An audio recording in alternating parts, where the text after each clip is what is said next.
bintang-bintang. Barang siapa yang mengatakan mutirna binau'in kadza wa kadza, barang siapa yang mengatakan kita diturunkan hujan karena bintang ini dan bintang ini, maka sungguh dia telah beriman kepada bintang dan kufur kepada aku. Dan barang siapa yang mengatakan mutirna bi fadlillah wa rahmatih, kita turun hujan dengan keutamaan dari Allah dan rahmat Allah, maka dia kufur kepada bintang-bintang dan beriman kepadaku. Saya pun pahami. Nah, jadi hati-hati terhadap ilmu titen. Ya, makanya kayak rasi bintang, ya, rasi bintang Scorpio, rasi bintang Bubuk Penceng, rasi bintang apalagi ya, nah, macam-macam itu. Kemudian posisi-posisi bintang, posisi-posisi matahari dan sebagainya, ini harus hati-hati, ya, karena tidak ada dari seluruh kejadian alam tanpa qada dan qadar dari Allah SWT. Nah, ini memang ya, tauhid ini mutlak. Tatkala tidak mengenal tauhid, ucapannya ya sulit untuk benar, atau bahkan lebih besar kemungkinan ya terjatuh pada syirik. Terjatuh pada apa? Syirik. Contoh begini, ada orang nyari benda-benda di alam, kemudian dia menemukan ya barang yang udah ratusan tahun, misalnya dari fosil binatang. Nah, kemudian orang komentar, ya berbahagialah dia telah mendapatkan hadiah dari alam. Telah mendapatkan hadiah dari alam. Pertanyaannya, apakah alam itu bisa memberikan hadiah? Tidak. Ya, itu tetap dari Allah, semuanya dari Allah. Ya, makanya kalau dalam bab fikih namanya bab rikaz. Rikaz itu barang temuan. Ya, ada memang lukotoh tapi perkaranya nggak seperti rikaz. Ya. Nah, kalau bahasa orang sering disebut dengan harta karun. Sebenarnya bukan harta karun, tapi apa? Rikaz, barang temuan, ditemukan. Gitu. Yaitu termasuk rezeki dari Allah Subhanahu wa Ta'ala. Jadi jangan sandarkan kepada alam, tetap sandarkan kepada siapa? Allah Subhanahu wa Ta'ala. Dan ini yang sering yang bertalian dengan kondisi di mana manusia hidup, ya, di antaranya tadi. Tatkala turun hujan, dia tidak menyandarkan kepada Allah, tapi menyandarkan kepada bintang. Yang menyandarkan kepada Allah sedikit, ya, sedikit. Ya, makanya hati-hati sekali ya dalam berkata, oh ini kejadian alam ini, memang alam seperti itu. Ini kalau alam sudah murka, ini memang bisa seperti ini. Ya inilah ulah kesalahan kita, alam murka. Padahal sebenarnya alam itu ya dengan qada dan qadar Allah SWT. Ya, tidak punya kemandirian, ya, mustakil, ya. Jadi memang Allah ya yang menentukan dengan qada dan qadarnya. Adapun yang lainnya itu sebab, ya, dengan sebab. Jadi barang siapa yang mempelajari cabang daripada ilmu bintang, maka sungguh dia belajar cabang daripada ilmu sihir. Zada mazada.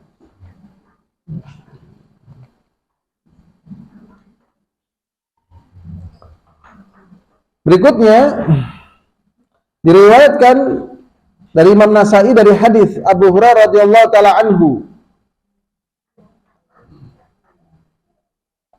"Man 'aqada 'uqdatan thumma nafafat fiha faqad sahara. Wa man sahara faqad asyraka. Wa man ta'allaqa syai'an wukila ilaihi." Jadi sini Rasulullah SAW mengatakan dalam hadis Abu Hurairah, barang siapa yang memintal, ini termasuk salah satu dari metode sihir. Ya mungkin zaman sekarang prakteknya kayak apa saya nggak begitu tahu. Umumnya dipintal ya, pakai benang atau pakai rambut, ya, pakai rambut. Misalnya ada boneka. Ya, kemudian ini ada rambut atau benang. Orang yang mau disihir, ya, tatkala diikatkan benang ini atau rambut ini yang mau disihir walaupun jauh, ya, seperti lehernya apa? Ya, seperti lehernya diikat, seperti dicekik, ya. Ya, tergantung kebutuhannya, apa mau dibunuh atau mau dijadikan gila, sesuai kebutuhan ya konsumen. Konsumennya nih, Mbah, itu siksa aja, Mbah. Pokoknya selama 40 tahun siksa aja, Mbah. Pagi sore, Mbah. Jadi, wah, ini kasihan orang yang disihir. Makanya hukum syariat menentukan haddus sahir, ya, darbu unuquh. Hukum had tukang sihir dipenggal lehernya. Karena membuat apa? Mudarat. Mudarat, coba bayangkan orang disihir, ya. Mungkin jam maghrib dia harus teriak-teriak gitu kan. Teriak-teriak kayak dicekik. Diperiksakan nggak ada apa-apa. Ya, diperiksakan nggak ada apa-apa. Tapi tiap saat teriak-teriak. Diperiksakan kejiwaan nggak ada apa-apa, tapi itu teriak-teriak. Wah, ini tanda-tanda apa? Sihir. Ya. Atau diperiksakan di kesehatan nggak ada apa-apa, tapi kok pendarahan terus gitu. Ini aneh ini sihir ini biasanya. Nah, ini cara pengobatannya adalah dengan apa? Ruqyah, dengan doa-doa. Dilarang dengan cara sama, sihir lawan sihir yang disebut dengan nushrah. Nah, nushrah itu menolak sihir dengan sihir.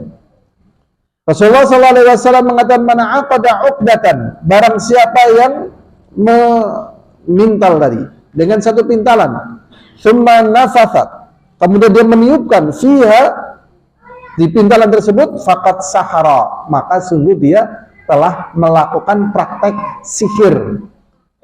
Telah melakukan praktek sihir. Jadi memang praktek sihir yang paling jelek dengan cara dipintal tadi.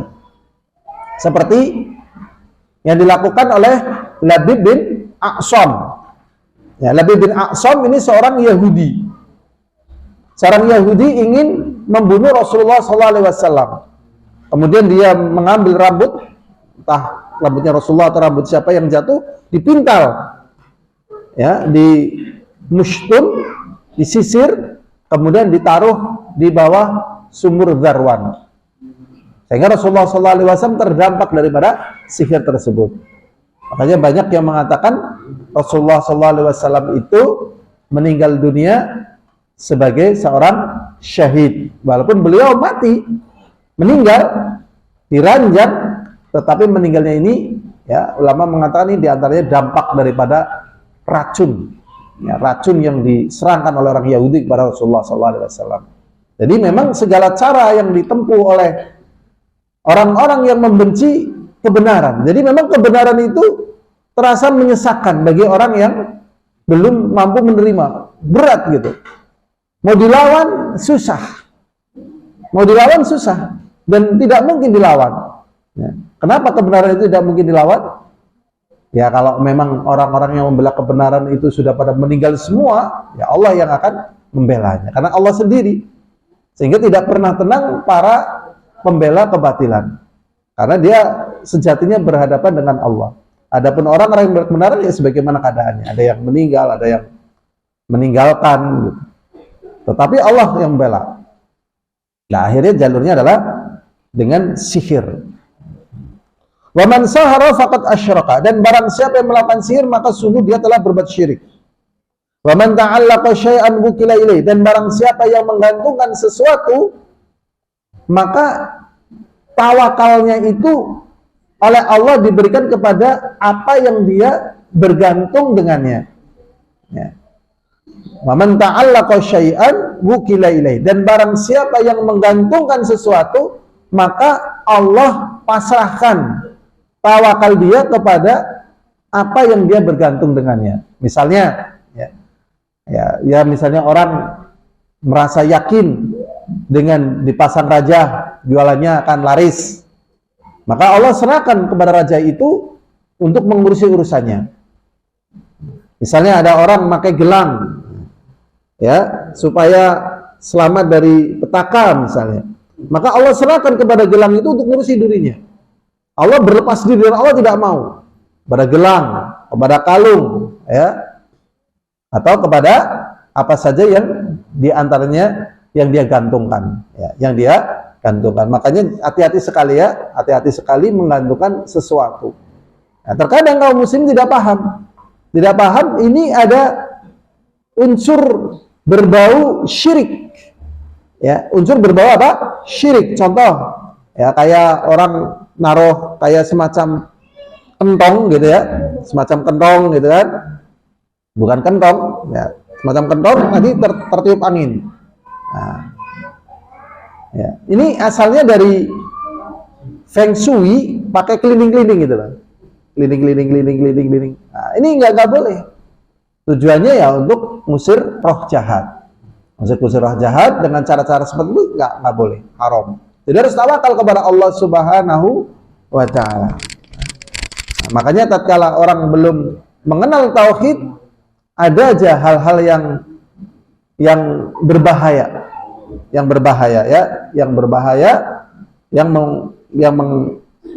yang mengurangi atau melemahkan tauhidnya. Karena Allah Subhanahu wa Ta'ala tidak mau tatkala hambanya tidak menyerahkan urusan hanya kepadanya, kecuali Allah serahkan urusan dia kepada yang dia bergantung padanya. Ya, makanya anak-anak muda kalau pakai gelang ya atau kalung, hati-hati. Ya, walaupun mungkin niatnya apa? Aksesoris ya, niatnya aksesoris. Ya, tapi sesungguhnya aksesoris yang paling bagus yang ada pada tubuh manusia adalah akhlak yang baik. Ya, akhlak yang baik. Karena kalau diaksesorisi seperti itu, aksesoris itu sering asalnya itu dari para orang-orang yang memang meyakini kalau dia pakai gelang ini, baik di tangan atau di kaki, dia akan kuat, dia akan kebal. Nah, maka yang demikian diserahkan oleh Allah SWT kepadanya. Makanya jangan pakai hal yang demikian itu. Kecuali kalau jemaah haji. Jemaah haji itu lain, ya. Ada barcode-nya, ada usianya, kemudian ada daerahnya biasanya. Apa? Maktabnya, kantornya ada 3. Ya, saya sudah sempat mikir waktu dikasih 3 gelang itu. Nah, tapi kemudian kita yakin ini tidak apa-apa karena di sini ada hajah. Ada hajah dari penyelenggara, ya. Ada hajah dari penyelenggara karena tidak semua para jemaah haji ya mampu ngurusin dirinya tatkala di sana sehingga dikasih seperti ini untuk kemudahan dari penyelenggara. Ya. Tapi kalau nggak ada hajah semacam ini, hati-hati. Ya, hati-hati. Karena ini bertalian dengan tauhid. Berikutnya hadirin azani wa azakumullah. Kemudian diriwayatkan di dalam Sahih Bukhari dari Bajalah bin Abdah qala kataba Umar bin Khattab radhiyallahu anhu. Sesungguhnya Umar bin Khattab menulis karena beliau seorang khalifah. Jadi tulisan di sini surat perintah. Surat perintah kepada bawahannya. Kataba Umar bin Khattab radhiyallahu anhu. Umar bin Khattab radhiyallahu taala anhu menulis surat ya. An yaqtulu kulla sahirin wa sahirah, agar membunuh tukang sihir laki-laki dan tukang sihir perempuan. Nah, ini. Akhirnya dampak sampai hari ini ya, Jaziratul Arab ini adalah jazirah yang paling sepi dari praktek perdukunan. Paling sepi ya. Ini penting bagi kita untuk mengamati berita yang beredar tatkala kita di sana dan berita yang beredar tatkala kita di sini. Ya, sebenarnya tatkala hal jelek ini ditekan, yang terpenting berita yang beredar atau yang diedarkan di masyarakat ya sesuatu yang bermanfaat. Apa misalnya masalah hadis atau masalah Quran, masalah doa-doa gitu. Paling kalau hiburan mungkin ya yang bermanfaat. Tapi kalau masyarakat diberitakan kejadian ini, problem itu, permasalahan ini, permasalahan itu, maka yang menjadi pembicaraan dimanapun ya permasalahan yang diedarkan tadi, ya, permasalahan yang diedarkan itu tadi. Ya. Maka dengan cara Umar bin Khattab radhiyallahu taala anhu memerintahkan bawahannya untuk membunuh tukang sihir baik laki ataupun perempuan, Akhirnya berita tentang sihir tidak ada. Dan banyak yang ketakutan untuk praktek sihir. Ya. Misalnya sulap juga takut. Padahal sulap itu kalau yang memang betul-betul ya keterampilan ya, tanpa unsur menggunakan syaitaniyah, jasa jin, ya, jasa syaitan, ya ini keterampilan saja bisa sebagai hiburan. Itu pun kalau dipraktekkan bagi mereka sangat asing. Ya. Bagi mereka sangat apa? Asing. Dan memang hal-hal yang demikian ini ya lebih menyelamatkan ya, menyelamatkan akidah. Aniqtulu kulla sahirin wa sahirah, agar membunuh seluruh tukang sihir baik laki-laki ataupun tukang sihir perempuan.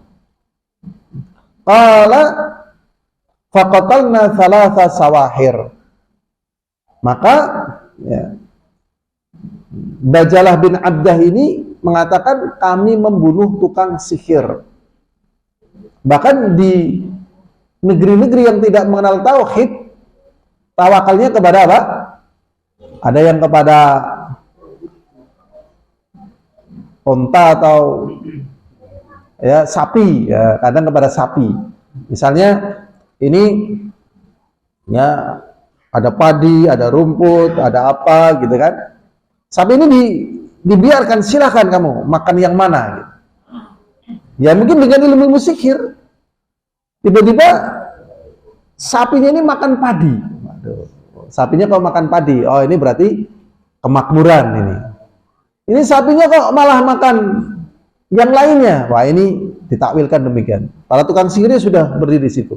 Oh berarti kita akan mengalami kemakmuran. Yang demikian ini, ya mungkin ada benarnya, tetapi menunjukkan tawakalnya bukan kepada siapa? Bukan kepada Allah SWT, tetapi kepada prediksi para tukang sihir. Makanya di satu negeri yang bertahta tukang sihir. Jadi kalau jadi tukang sihir ya mendekat ke kerajaan atau ke pemerintahan. Ya, karena pemerintah kadang butuh tukang sihir. Ini saya biar jabatannya langgeng, biar tidak terganggu, ini tugasmu nih. Ya, ini supaya ekonominya bagus, ini tugasmu nih. Menggunakan jasa tukang sihir. Nah ini yang paling hancur adalah tawakal dia kepada Allah. Mungkin dalam lain waktu berhasil. Pertaniannya maju, ekonominya berkembang. Tapi akidahnya apa? Hancur. Nah kalau tawakal bagaimana? Kalau tawakal pasti oleh Allah SWT akan dikasih. Dari mana ya? Dari jalan yang Allah Subhanahu wa Ta'ala lebih tahu. Ya, pasti oleh Allah Subhanahu wa Ta'ala kasih.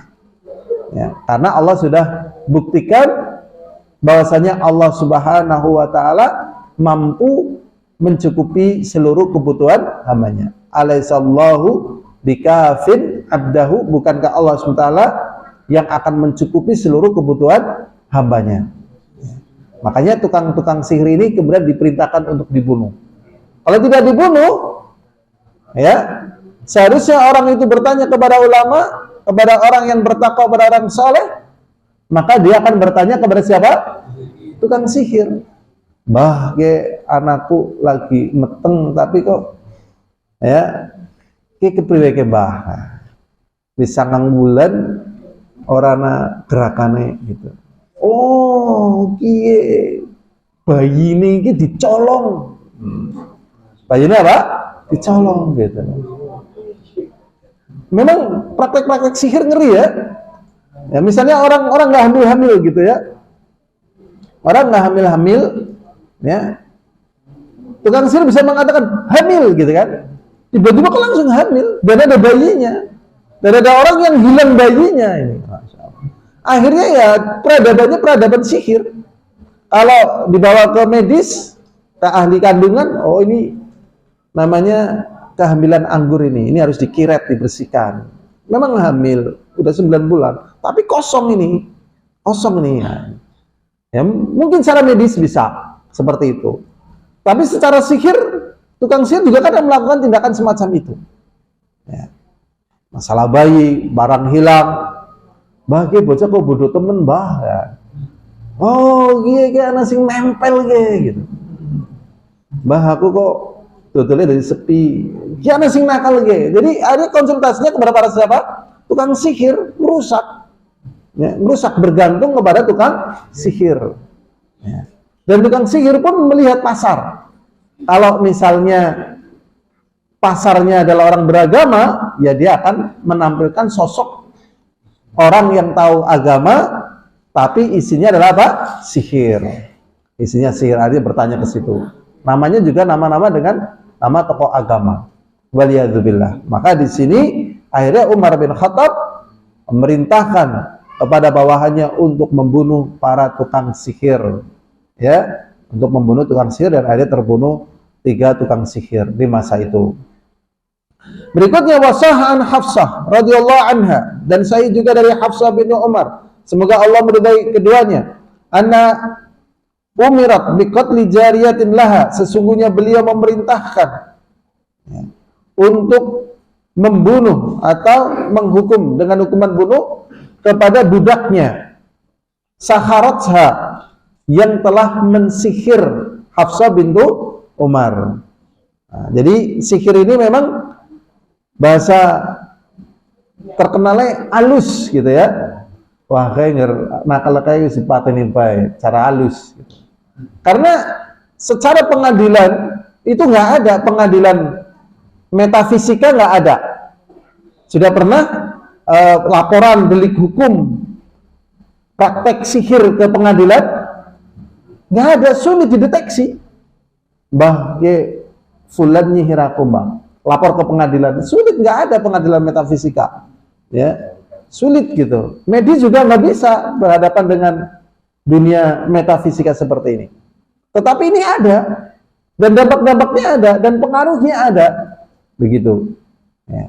Sehingga bisa diprediksi ya, bisa diprediksi atau ditentukan ini dia memang mensihir, seperti yang terjadi pada Hafsah. Beliau merasakan adanya gangguan-gangguan, dicari siapa yang melakukan, ternyata budaknya ketahuan. Kalau ditanya, ngaku, maka kemudian diperintahkan untuk membunuh budaknya. Faqatalat, kemudian dibunuh. Ya, dibunuh. Jadi memang sihir ini ya mengerikan sekali, karena ini menggunakan jasa-jasa syaitan. Ya, menggunakan jasa-jasa syaitan. Dan kerusakan sihir yang paling parah adalah masalah akidah, masalah tauhid. Ya, adapun dampaknya ya seperti yang kita sudah ketahui. Ada yang menjadi gila, ada yang ya mati, ada yang jadi bercerai dengan istrinya, dan ada yang macam-macam sesuai dengan apa yang dilancarkan oleh para tukang sihir. Al-hadirun azani wa azakumullah. Berikutnya diriwayatkan dari Abdullah bin Mas'ud radhiyallahu taala anhu. Beliau mengatakan, "Anna Rasulullah sallallahu alaihi wasallam qala, ala unabbikum mal 'abdah." Rasulullah sallallahu alaihi wasallam mengatakan, "Maukah aku tunjukkan kepada kalian tentang 'abdah?" Tentunya para sahabat menjawab iya. Rasulullah sallallahu alaihi wasallam mengatakan, "Hiya namimah," yaitu adu domba. Jadi Abbah ini ya salah satu dari jenis sihir. Sihir Abbah ini. Kemudian Rasulullah mengatakan, apakah jenis sihir Abbah tersebut? Yaitu adu domba.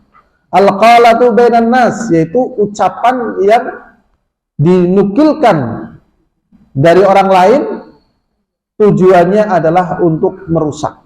Jadi adu domba ini termasuk sihir yang paling manjur dan paling cepat. Ya, sihir yang paling manjur dan paling apa? Cepat. Maka hati-hati sekali dari sihir. Ini masuk dalam kategori sihir. Ya, secara bahasa. Karena nggak tahu sebabnya tiba-tiba kok jadi marah gitu. Seperti Aisyah radhiyallahu taala anha, kan nggak tahu apa yang terjadi. Ya kan? Nggak tahu.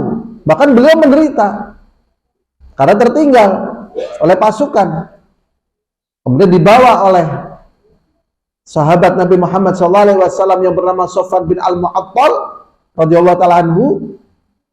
Tapi tatkala sampai di Madinah suasana telah berubah. Ya, Rasulullah nggak mau menyapa. Ya, Abu Bakar bapaknya juga nggak mau peduli. Gitu. Semuanya kok berubah total. Kenapa ini? Ya, tentunya Aisyah terhimpit gitu. Ya, Rasulullah juga terhimpit. Abu Bakar Siddiq radhiyallahu taala anhu juga terhimpit dan para sahabatnya juga terhimpit. Karena permasalahannya ini sulit sekali deteksi benar dan salahnya. Walaupun realitanya ada. Ini Aisyah zina, gitu. Tentunya kan kalau sampai rumah tangga Rasulullah SAW hancur, Islam berarti kan hancur. Padahal Islam ini kan harus diwariskan ke manusia sepanjang zaman ini. Wah, ini langsung ya tertuju kepada istri Rasulullah dan berdampak pada Rasulullah dan berdampak kepada para sahabat Rasulullah dan berdampak pada Islam. Bahwasanya Aisyah berzina. Nah, cara membantahnya gimana ini? Dikatakan berzina, nyatanya pulang bersama laki-laki lain. Yang bernama siapa? Sofwan bin Al-Mu'attal. Jadi peristiwa kejadiannya itu, ya, waktu itu Aisyah radhiyallahu taala anha, ya, ikut perang bersama Rasulullah sallallahu alaihi wasallam. Qadarullah ma syafa'a, gelangnya cincinnya ada yang jatuh. Nah, posisi Aisyah itu kan di onta. Onta itu ada sekeduk, ya, umamat cilik lah, men iup ora panas begitu. Ya. Lah karena dianggap Aisyah radhiyallahu taala anha ada di situ, ya ontanya dibawa. Ontanya dibawa, ya enteng dan ya Arab ngecek ya riku lah ya. Wong ummahatil mukminin kan kedudukannya tinggi gitu. Arab sembrana ya kedudukannya tinggi, tinggi di sisi Allah, tinggi di sisi agama, tinggi di sisi kaum muslimin. Nah, dianggap sudah ada, ya, dibawa. Ternyata tatkala Sofwan bin Al-Mu'attal radhiyallahu taala anhu ini sebagai pasukan pembersih sapu jagatnya ini, ya, jadi ada pasukan yang memang ditaruh di belakang.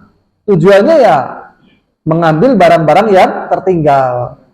Memang untuk pembersih, jadi ini sudah berangkat jauh lah, ini untuk kontrol gitu. Biasanya orang kayak gini ya fisiknya tentunya kuat, ya, kemampuannya kuat, keberaniannya kuat. Ya makanya ada seorang sahabat dinamakan dengan perahu. Perahu itu namanya safinah, dinamakan dengan safinah karena kuat sekali membawa barang. Nah ini Sofwan bin Al-Mu'attal juga punya kemampuan yang lebih. Ternyata yang tertinggal adalah Aisyah. Subhanallah, kaget. Ya, ini Muhammadul Mukminin gitu. Dia nggak ngobrol, nggak apapun. Beliau turun dan memerintahkan kepada Aisyah radhiyallahu anha untuk naik, gitu, untuk naik. Nah, ini pasukan sudah sampai Madinah, ternyata Aisyah nggak ada. Langsung ini orang Yahudi ini menyebarkan, ya, fitnah, namimah tadi, ya, domba tadi, biar rusak ini. Aisyah itu seperti tadi berzina, ya. Sampai betul-betul terpuruk, akhirnya yang membela siapa? Rasulullah SAW. Ini memang manjur ya, manjur loh, seperti ini manjur. Makanya antum jangan mudah percaya, jangan mudah percaya, ya. Kalau ada orang-orang yang ya memiliki adalah, ya, memiliki keadilan dalam artian agamanya baik, akhlaknya baik, ya. Kemudian dia mempraktikkan agama dalam tempo yang lama dan dia sudah terbukti keamanahannya dan kejujurannya di dalam menjalankan agama, ya. Tiba-tiba kok dikatakan dia berbuat syirik misalnya. Perbuatan syirik kan sangat mengerikan. Dikatakan perbuatan syirik ini. Ini hati-hati, jangan mudah apa? Percaya. Tapi umumnya kayak gini ini laku. Umumnya apa? Laku. Makanya dakwah itu kan mudah sekali ambruk. Ambruk.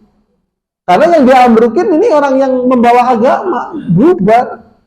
Nah, tatkala bubar pertanyaannya apakah mereka terus belajar agama? Ya tidak. Nah, berhasil sudah. Karena ini dampaknya sangat besar, yang ini kembali kepada kisah Aisyah, ya, akhirnya Allah sendiri yang tolong. Tolong akhirnya dibersihkan Aisyah dari berita dari Allah SWT.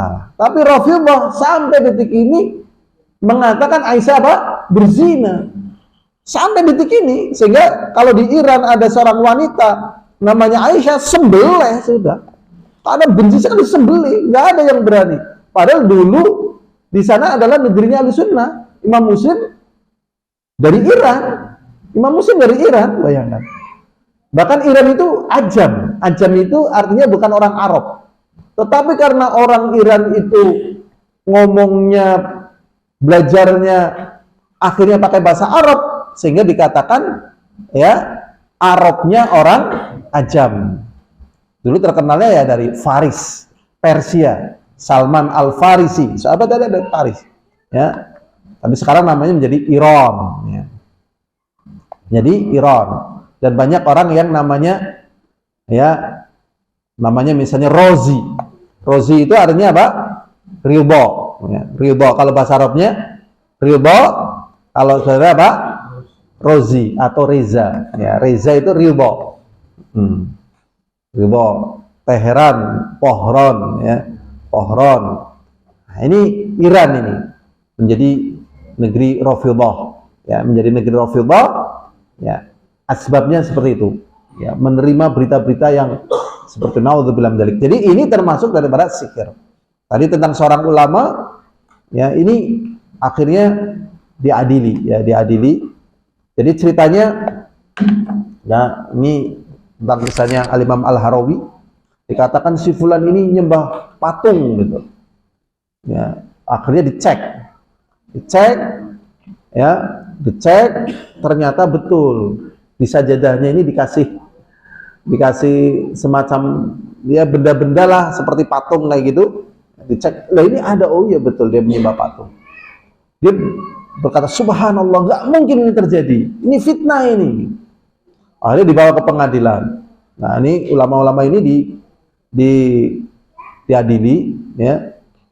Nah, kemudian ditanya, kenapa kamu katakan bahwasanya si fulan ini dari ulama ini menyembah patung?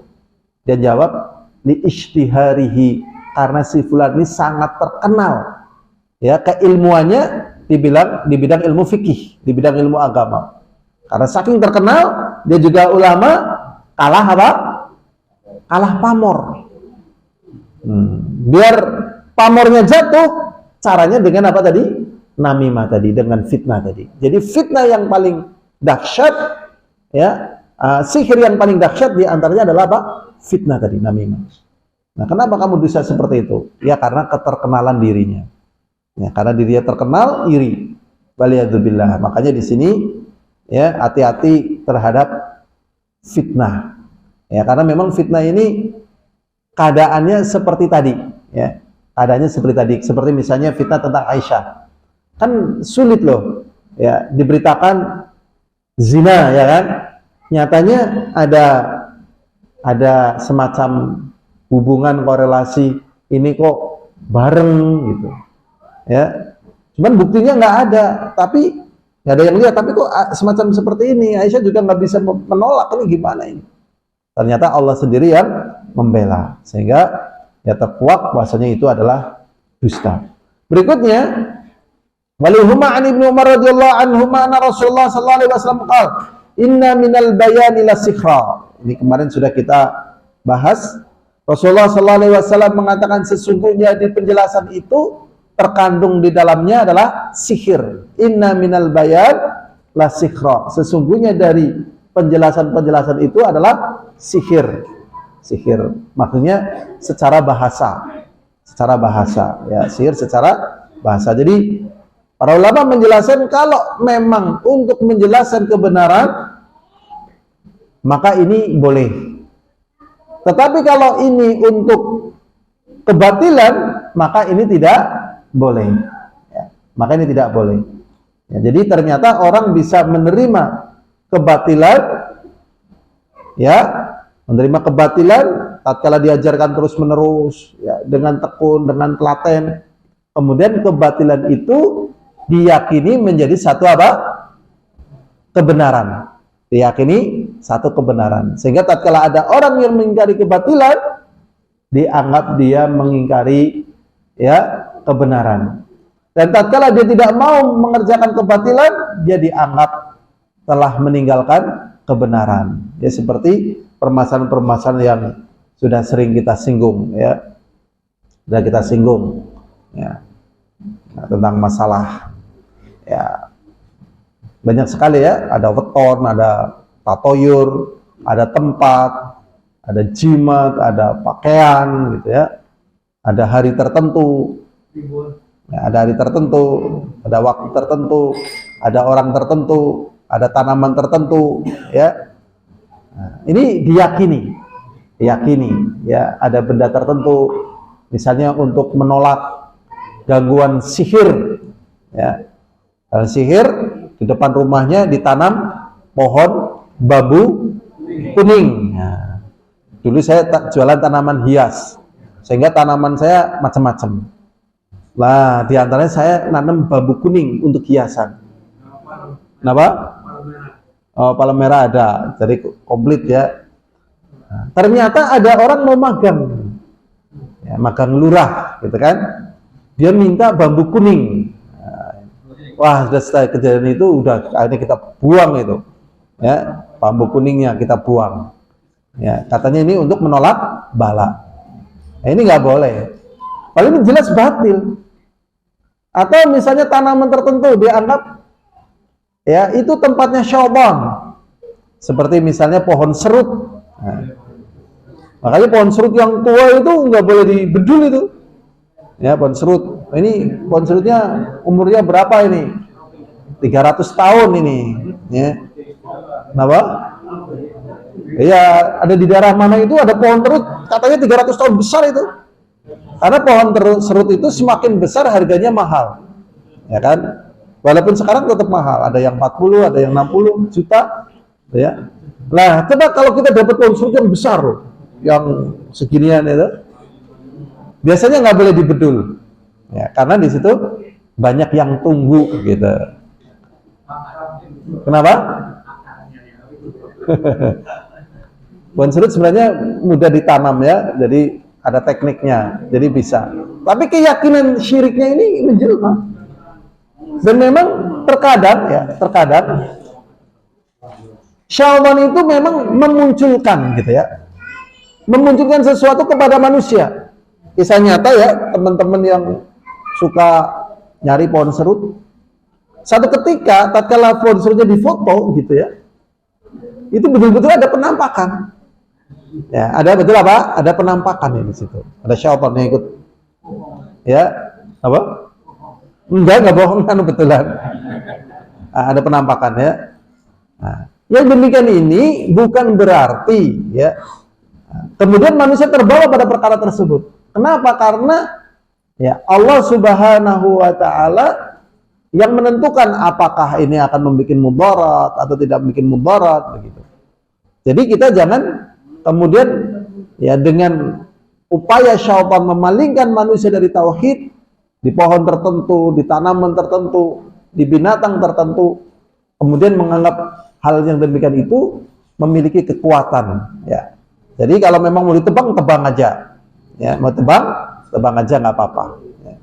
Apa-apa mau disembelih, sembelih aja ya. Misalnya ayam cemani misalnya ya, ayam cemani mau buat nyate misalnya ya, nggak apa-apa buat nyate aja. Kenapa? Larangnya itu karena keyakinannya ya. Kalau ayamnya sama saja ya kan, sama apa beda ya kan, sekilonya berapa ya kan. Ini ada hal yang sebenarnya ini kalau ditarik ke umum agak sulit. Ya, ditarik ke umum agak sulit. Seperti pisau, ya. Kita jual beli pisau halal apa haram? Halal, ya kan? Halal. Tapi yang mau beli ini mau buat bunuh. Halal apa haram? Haram. Ya kan? Dan itu jarang. Tapi kalau misalnya ada, Pak, saya mau beli pisau. Pas qadarullah kita pinanya buat apa? Mau buat bunuh itu. Saya lagi dendam. Serius kamu ngomong? Serius mau buat bunuh? Kalau kita menjual haram hukumnya. Nah sekarang keris. Nah, gimana hukum keris? Ya sama aja, asal bukan untuk ini dan itu nggak apa-apa, kan bisa untuk ngerajangi lombok. Kenapa?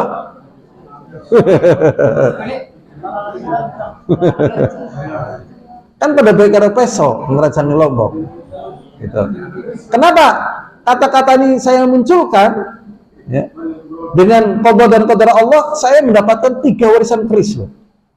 Yang sebelumnya itu bayar untuk yang mandikan keris itu 400.000, untuk yang rawat sekali memandikan itu 400.000. Jadi turun-temurun dari moyang. Katanya sih moyang saya itu prajuritnya Pangeran Diponegoro. Nah, jadi kalau ada Belanda dan sebagainya, ya itu bisa nggak kelihatan, bisa nyelempit gitu. Misalkan dulu kan dabak gitu, ada dabak gitu kan, bilik. Dulu tembok rumahnya kan apa? Bilik. Nah itu bisa nggak kelihatan. Jadi nyelempit, bisa nggak kelihatan. Kenapa? Nanti dulu kita mau bicara tentang hukumnya dulu. Bisa nyelempit ya. Bahkan pernah seorang bupati itu melecehkan ya mbak saya, ya dilecehkan mbak saya sama seorang bupati. Ya namanya dilecehkan, ya namanya manusia kan nggak enak. Akhirnya dia keluar dari kantor bupati tersebut, masuk kantor bupati sambil nuntun macan. Nah, macan dituntun. Nah, dia katanya makannya itu ya, kalau masak 1 peres beras, 1 kaleng hongguan itu pasir. Jadi kalau mau masak nasi, seperes itu apa? Beras campur dengan pasir. Jadi makannya satu-satu kayak gini. Nah, ya qadarullah masyafa'al, kerisnya jatuh ke saya dengan proses yang lama dan panjang. Banyak memberikan fatwa, nggak apa-apa, ini kan buat lombok, buat ini bisa dan seterusnya, ini kan kayak gini.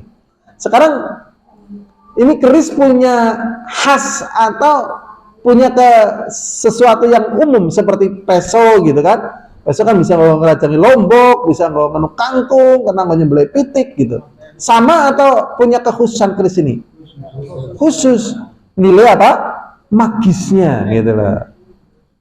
Kita belum pernah dengar orang gawe peso, gawe bendok, dadak tapak. Karena proses pembuatan keris itu kan si empu ini tapa dulu. Nanti kalau dapat jinnya gede, masuknya gede, harganya mahal. Kalau jinnya kecil, ini murah aja nih. Kenapa? Ini pas dapat ya jin cacing ini. Nah, jin cacing. Ini kecil ini, kekuatannya ya bisalah manfaat kayak cacing. Nah yang ini berapa? Ini mahal nih, walaupun kerisnya kecil sejempol, ini mahal ini. Super naga ini. Jadi ya raja dari super naga masuk ke sini, ini mahal ini. Nah, ada unsur semacam itunya. Sehingga tatkala kita misalnya ya memiliki keris atau jual beli keris, ini sulit sekali untuk dilepaskan dari kekhasan keris yang bernilai magis tadi. Lah magis di sini kalau dalam bahasa kitanya syirik, karena adanya ta'alluq kepada roh jahat gitu. Jadi kalau mau buat hiasan ya cari hiasan-hiasan yang netral. Ya, selain keris yang netral lah, tidak khusus. Jadi mahalnya keris itu karena apa? Nilai magisnya tadi. Makanya ada keris yang terbang ya. Kenapa?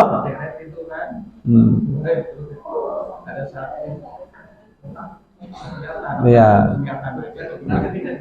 Memang kalau pendapat saya mending dimusnahkan. Akhirnya pas kita lagi bakar bata, 3 keris ini kita bakar. Ya. Ada orang iya mana-mana gitu. Nah kayak mana-mana kan jadi ini ya seneng ngelus-ngelus keris gitu kan. Berawal dari kayak gitu. Ya, Masya Allah. Janganlah. Ini dalam penyelamatan apa? Akidah. Ya. Memang keris lain ya.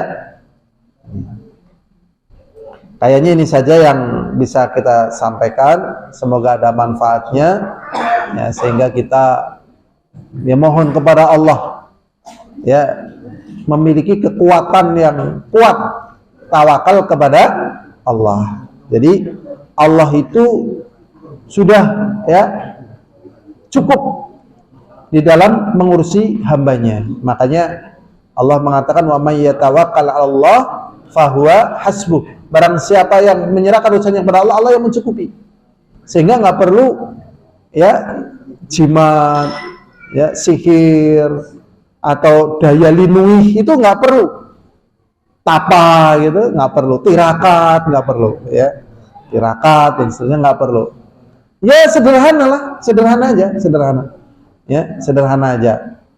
Tapi tatkala dia sebagai hamba Allah, ya, maka Allah tadi yang menjadikan dia itu, ya sukar sekali dikalahkan. Bahkan Allah pasti memenangkan. Makanya Allah SWT mengatakan, Inna jundana lahumul ghalibun. Sesungguhnya bala tentara kami, kata Allah, itu yang akan menang. Dan Allah juga mengatakan, wa kana haqqan alaina nasrul mu'minin. Dan bahwasanya wajib bagi kami, maksudnya Allah mewajibkan terhadap diri Allah sendiri. Bukan kita yang mewajibkan, tetapi Allah yang mewajibkan terhadap dirinya sendiri untuk menolong kaum mukminin. Jadi yang dibutuhkan adalah keyakinan yang kuat. Karena kadang tukang sihir juga ngajak tarung, ya. Alhamdulillah kita belum pernah diajak tarung sama tukang sihir. Tapi Syekhul Islam Taimiyah pernah diajak tarung. Ayo tarung. Tarungnya di atas udara, ya. Tarungnya di atas apa? Udara. Jadi tukang sihirnya di atas udara. Ibnu Taimiyah tentunya mabur yang nggak mampu. Nah, dibacakan ayat kursi, tukang sihirnya jatuh. Tapi Ibnu Taimiyah rahimahullah ta'ala pernah nantang tukang sihir masuk ke dalam api. Ya, ayo kita masuk ke dalam api nyata gitu. Ternyata tukang sihirnya nggak berani. Ya, nggak berani. Jadi sihir ini memang sesuatu yang nggak normal. Sesuatu yang nggak normal. Karena menggunakan ruh tadi, dengan syaitan tadi.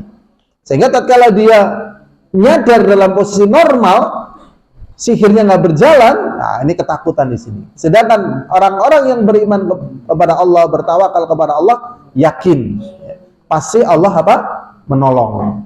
Yang jadi permasalahan kadang iman kita apa? Lemah. Ya, iman kita lemah. Jadi bagi mereka yang terkena sihir, ya jangan putus asa. Ya, jangan putus asa, ya untuk dia berobat secara syar'i. Ya, berobat secara syar'i. Karena Allah SWT mengatakan la yuflihus sahir haitsu ata. Orang tidak akan menang tukang sihir dari manapun jalannya. Dan pasti pengaruh-pengaruh sihir itu akan apa? Hilang. Pasti itu. Memang kadang sulit, ya. Sulit. Pengaruh sihir itu sulit. Bahkan ada yang sampai meninggal dunia. Ya, sampai meninggal dunia. Ada seorang wanita datang kepada Rasulullah Sallallahu Alaihi Wasallam, ya Rasulullah, ini imra'atun usra, ya Rasulullah, aku adalah perempuan yang terkena jin karena sihir. Ya, ud'ullah li, doakan aku agar aku sembuh. Rasulullah mengatakan, aku doakan kamu dan kamu sembuh, atau kamu sabar, kamu surga. Kemudian beliau mengatakan, aku sabar ya Rasulullah. Walakin ud'ullah li ala atakasyaf. Akan tapi doakan aku ya Rasulullah supaya auratku jangan terbuka. Karena orang kena sihir nggak normal, sering membuka aurat, ya sering membuka apa? Aurat. Akhirnya didoakan tidak terbuka aurat, akhirnya dia sabar sampai meninggal dunia karena pengaruh sihir tadi, dan kemudian Allah masukkan dia ke dalam surga. Jadi dampak sihir ini susah, ya, susah sekali, repot sekali. Jadi orang seperti berkepribadian ganda, ya, karena memang ada unsur orangnya, ada unsur syaitannya dalam diri orang tersebut. Makanya di sini kita pelajari tentang sihir, jenis sihir, supaya Allah selamatkan kita dari perbuatan sihir atau ya dari kejahatan para tukang sihir. Itu saja. Walhamdulillahirabbil alamin. Assalamualaikum warahmatullahi wabarakatuh.